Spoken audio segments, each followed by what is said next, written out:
नमस्ते दोस्तों, आप सभी का स्वागत है हमारे यूपीएससी चैनल सीवी और में। आज हम लोग नेक्स्ट अध्याय करने वाले हैं जिसका नाम है RBI reserve bank of India. RBI भारतीय रिजर्व बैंक ऑफ इंडिया। अब पहले आरबीआई क्या है? आरबीआई देश के केंद्रीय बैंक है। आरबीआई देश के केंद्रीय बैंक है जो देश के मौद्रिक नीति निर्माण और उसका संचालन करता है। आरबीआई देश के केंद्रीय बैंक है। आरबीआई देश के केंद्रीय बैंक है जो मौद्रिक नीति का केंद्रीय बैंक है जो मौद्रिक नीति का निर्माण और संचालन करता है। आरबीआई बैंकों का बैंक है। आरबीआई बैंकों का बैंक है क्योंकि यह सरकार का बैंक है। आरबीआई बैंकों का बैंक है और यह सरकार का बैंक है। यह सरकार का बैंक है। अर्थव्यवस्था में मुद्रास्फीति का नियंत्रण करने के लिए आरबीआई का स्थापना किया। अर्थव्यवस्था में मुद्रास्फीति का नियंत्रण करने के लिए आरबीआई का स्थापना किया गया। आरबीआई का स्थापना में हिल्टन यंग समिति का सबसे बड़ा योगदान रहा है।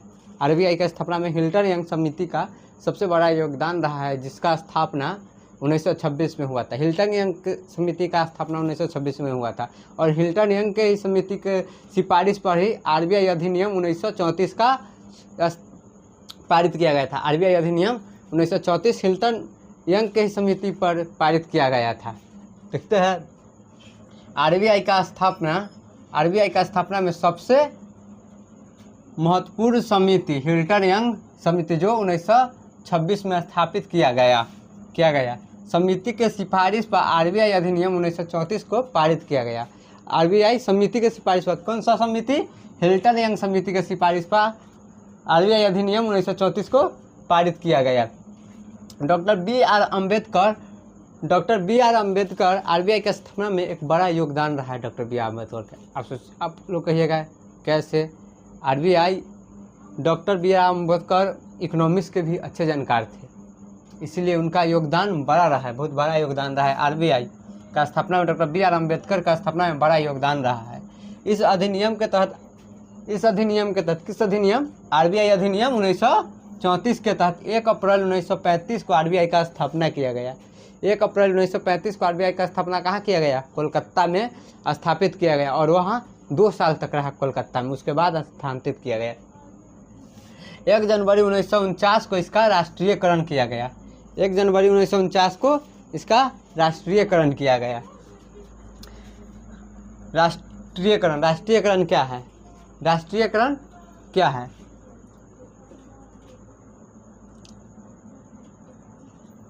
राष्ट्रीयकरण वह प्रक्रिया है जहां सरकार संसद में कानून बनाकर किसी भी निजी कंपनी, चाहे वो कोई भी निजी क्षेत्र के स्वामित्व या नियंत्रण अपने हाथों में कर सकती है। जैसे 1969 में 14 निजी क्षेत्र के बैंक को राष्ट्रीयकरण किया गया।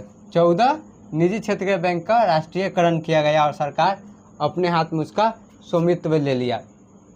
ये इसलिए किया जाता है क्योंकि जो शहरी क्षेत्र है वहाँ तो बैंकों की संख्या बहुत होती है, लिए लोन भी बहुत मिलता है, लेकिन जो ग्रामीण क्षेत्र है वहाँ बहुत समस्या होती है इसकी।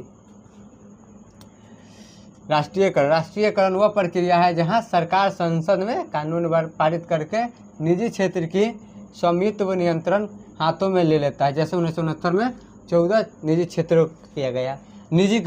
निजीकरण में क्या होता है ना कि सरकार अपनी सरकारी कंपनी को किसी निजी क्षेत्र को बेच देती है।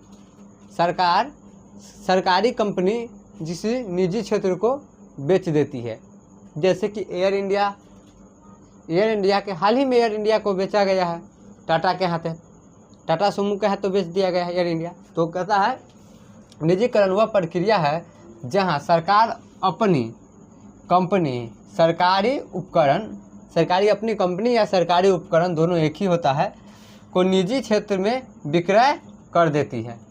हाल ही में एयर इंडिया के निजीकरण किया गया है, जहां एयर इंडिया का स्वामित्व टाटा समूह को दे दिया गया।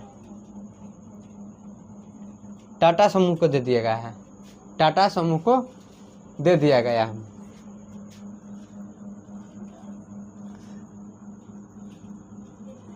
टाटा समूह को दे दिया गया। आरबीआई का मुख्यालय, आरबीआई का मुख्यालय 1935 में, आरबीआई का वर्ष 1935 में आरबीआई का मुख्यालय कोलकाता में स्थापित हुआ, जो 2 वर्ष तक रहा। आरबीआई का मुख्यालय कोलकाता में 1935 में स्थापित हुआ और 1937 तक रहा। फिर बाद में इसे वर्ष 1937 के बाद मुख्यालय मुंबई स्थानांतरित कर दिया गया, जो अभी भी है मुंबई में, अभी भी मुंबई में आरबीआई का स्थानांतरण है। लिख लीजिए, आगे लिखते हैं हम लोग।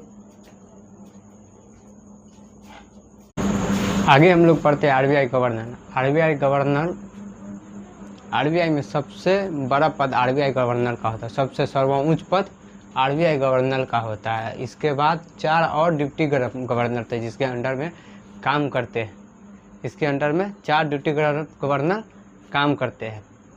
आरबीआई कोई संवैधानिक पद भी नहीं है, कोई संविधान, इसे संविधान से कोई शक्ति नहीं मिलती है आरबीआई को। आरबीआई अधिनियम 1934 के, आरबीआई अधिनियम 1934 से इसको मिलता है। आरबीआई में सबसे सर्वोच्च गवर्नर पद होता है, गवर्नर का होता है, गवर्नर का सर्वोच्च पद गवर्नर का होता है। गवर्नर के अतिरिक्त 4 और डिप्टी गवर्नर होते हैं, डिप्टी गवर्नर होते हैं। वर्तमान में आरबीआई के गवर्नर संजय मल्होत्रा है, वर्तमान में आरबीआई के गवर्नर संजय मल्होत्रा है। सबसे पहला आरबीआई गवर्नर कौन था? एओ स्मिथ, सबसे पहला आरबीआई गवर्नर एओ स्मिथ था। और सबसे पहला स्वतंत्र भारत का, जब भारत आज़ाद हो गया 1947, स्वतंत्र भारत का सबसे पहला गवर्नर को था सीडी देशमुख, सीडी देशमुख। भारत का सबसे पहला गवर्नर एओ स्मिथ था। स्वतंत्र भारत का सबसे पहला गवर्नर सीडी स्मिथ था। आरबीआई का नियुक्ति सरकार द्वारा किया जाता है, आरबीआई का नियुक्ति सरकार द्वारा किया जाता है। आरबीआई गवर्नर का संवैधानिक पद, आरबीआई गवर्नर का पद संवैधानिक नहीं होता है, यह संविधान से इसका पद नहीं मिलता है। आरबीआई गवर्नर का अधिकार आरबीआई अधिनियम 1934 से प्राप्त होता है। आरबीआई गवर्नर का अधिकार आरबीआई अधिनियम 1934 से प्राप्त होता है। आरबीआई गवर्नर का कार्यकाल, आरबीआई गवर्नर का कार्यकाल सामान्यतः 5 वर्ष का होता है। अगर बीच में वो चाहे कि उसको रिजाइन देना है तो उसको न्यूनतम 3 वर्ष करना होगा, न्यूनतम, सबसे कम न्यूनतम 3 वर्ष करना होगा, इससे पहले वो रिजाइन नहीं दे सकता। और सामान्यतः 5 वर्ष का होता है। अभी हाल ही में संजय मल्होत्रा जी है, सबसे पहला एओ स्मिथ था, स्वतंत्र भारत का सबसे पहला सीडी देशमुख था। ये सब संवैधानिक बदलते रहता है, क्योंकि हर 5 साल में बदलना ही है, बदलता ही रहता है। आज के लिए इतना ही। कल हम लोग पढ़ेंगे आरबीआई के धाराएं, जो इम्पोर्टेंट धाराएं है 4-5, वो हम लोग पढ़ेंगे। आरबीआई के कार्य के बारे में पढ़ेंगे। मिलते हैं नेक्स्ट क्लास में। अगर क्लास अच्छा हो तो लाइक शेयर जरूर करें।